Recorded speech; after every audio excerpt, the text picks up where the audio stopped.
Headlines. Chief Minister Conrad Sangma presents deficit budget of Rs 1,970 crore for the fiscal year 2025-2026. Chief Minister Conrad Sangma replies to debate on Governor's address, assures to address concerns raised in the House.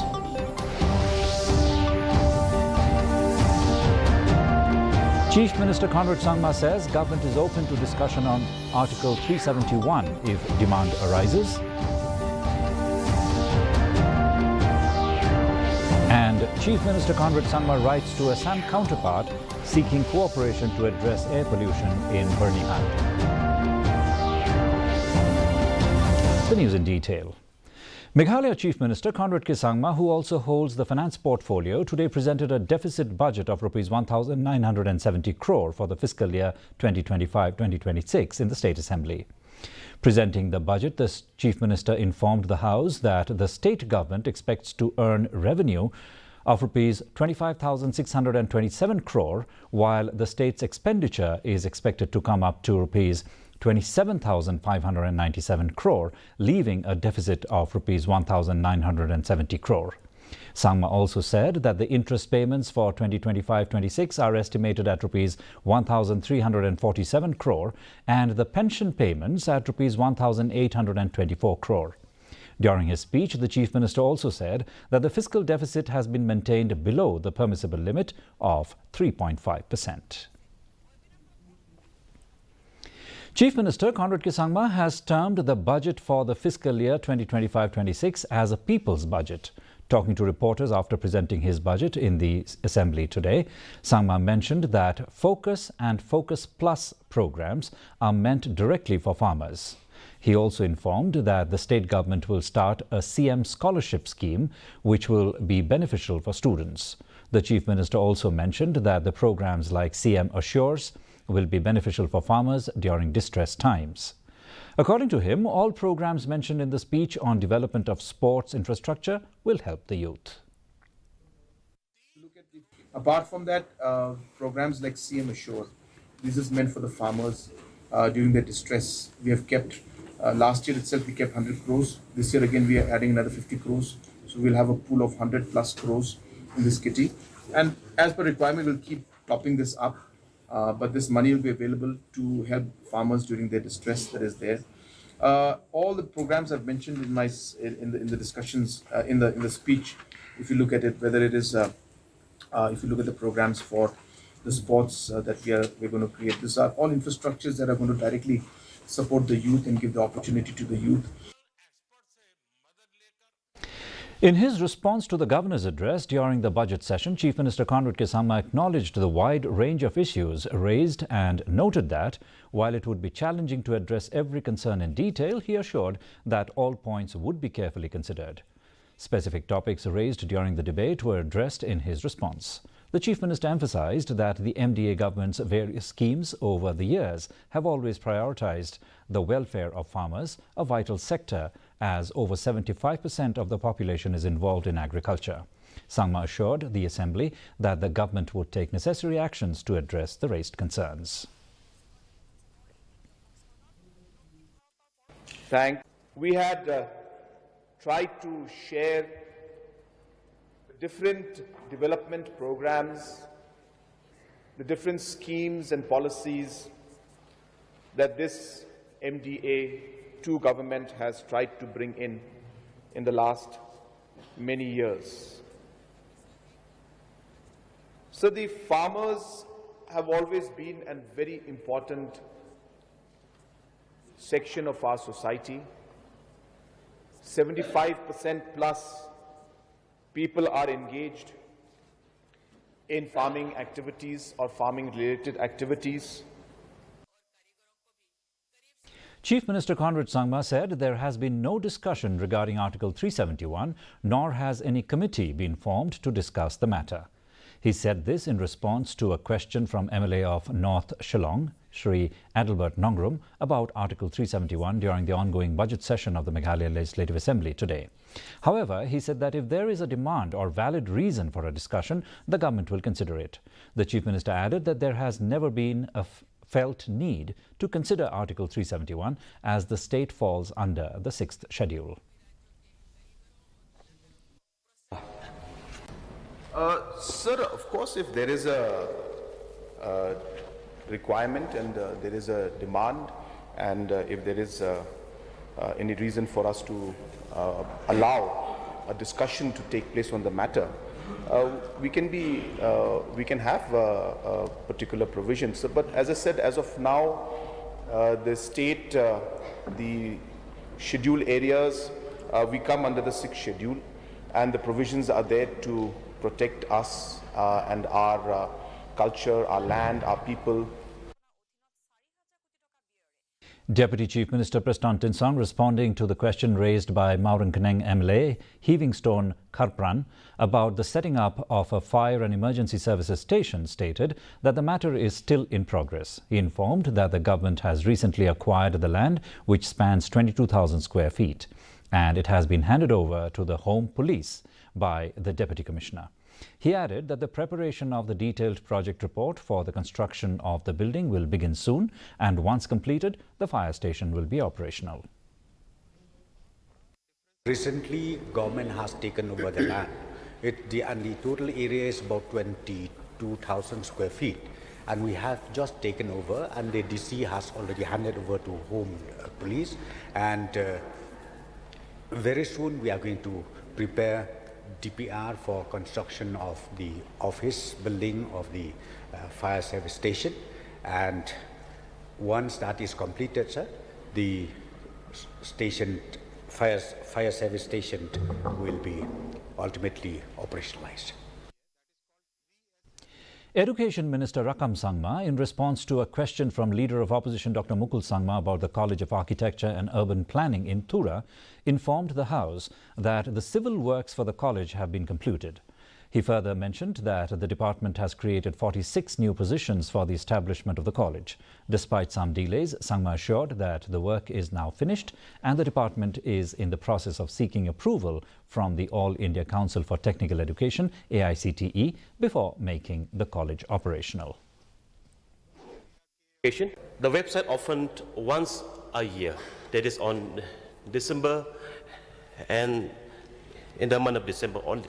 So in the year of this year, in the December of 2025, we will apply all the formality for all the permission approval from the competent authority to run the process.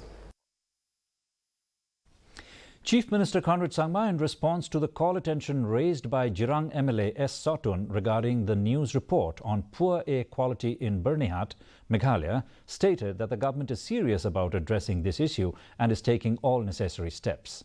The Bernihat industrial area in Assam, located near Bernihat town in Meghalaya, hosts several red category industries. The Central Pollution Control Board, CPCB, has identified Bernihat as a critically polluted area.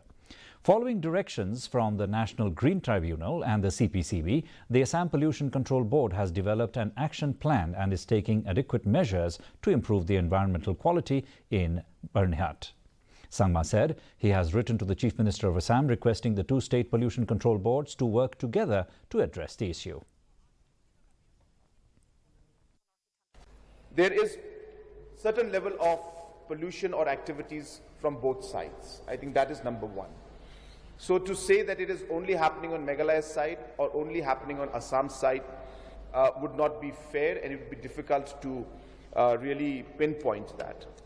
So at the end of the day, the two state governments have to work together, especially the pollution boards.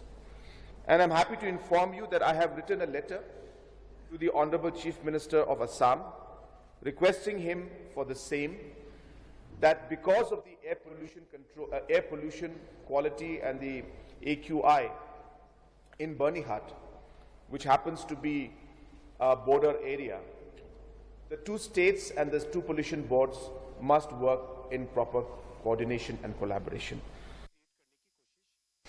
Public Health Engineering Minister Marquis N. Marak, in response to a question raised by TMC MLA Rupa Marak on the water supply situation under the Jal Jeevan mission in Model Grey village under Dadingray block, clarified that the water supply does not cover all households in the village. He also informed that the project sanctioned on 16 July 2021 for an amount of 7 crore 29 lakh and 18,000 will extend coverage to the new households under a different scheme.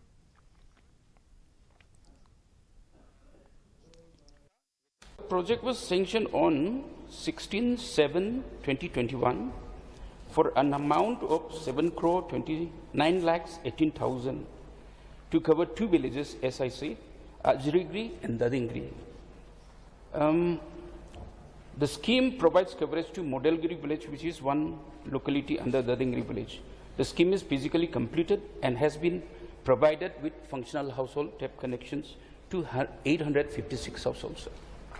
So therefore, sir, government has already considered these 15 newly grown-up households shall be covered from another scheme. Meghalaya will not have any scheduled load shedding this year, even as the financial condition of MEECL continues to be challenging, forcing Meghalaya government to extend help of Rs 900 crore to the corporation every year. Speaking to media persons here yesterday, Chief Minister Conrad Sangma informed the corporation is seeing improvement in scheduled losses, with AT and C losses coming down to 18%. Sangma said that efforts are on to make the organisation more profitable and professional. According to the Chief Minister, the government is now going to attend to the shortage of substations across the state. No load shedding or regulated load shedding takes place in the state. And this was done last year. There was no regulated load shedding. And this year also, we have announced that there will not be any regulated load shedding, which is a big achievement, keeping in mind where MECL was at one point in time and how it has been very challenging to come to this level. At the same time, we are still facing problems because limited number of substations that are there, which then leads to frequent cuts in power because of different conditions that are there at the grassroots level, and because of the large distribution network without the sufficient amount of substations. And 3 passengers travelling in a Maruti local taxi sustained injuries following a collision with a Tata Sumo passenger vehicle on the Shillong Bypass Road within the jurisdiction of Umroi Nongra village in Ribhoi yesterday. The local taxi was travelling from Bhoirambong to Umyam, while the Tata Sumo was heading towards Bhoirambong. It is reported that the driver of the local taxi had lost control of the vehicle due to the influence of liquor, ultimately leading to the accident. The injured passengers, especially those of the local taxi, were immediately transported to the Bhoirambong CHC for medical treatment.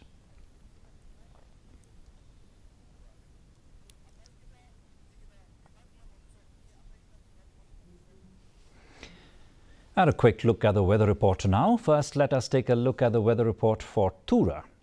The minimum temperature recorded was 15 and the maximum 32 degrees Celsius. The relative humidity was 20%.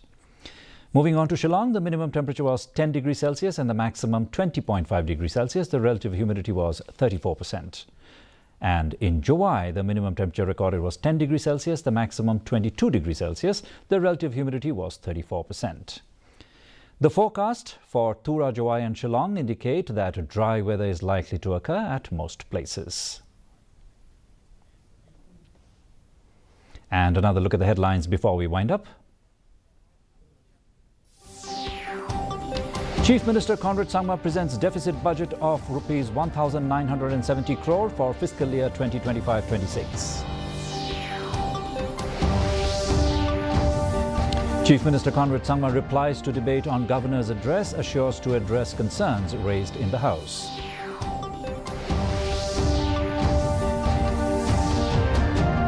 Chief Minister Conrad Sangma says government is open to discussion on Article 371 if demand arises.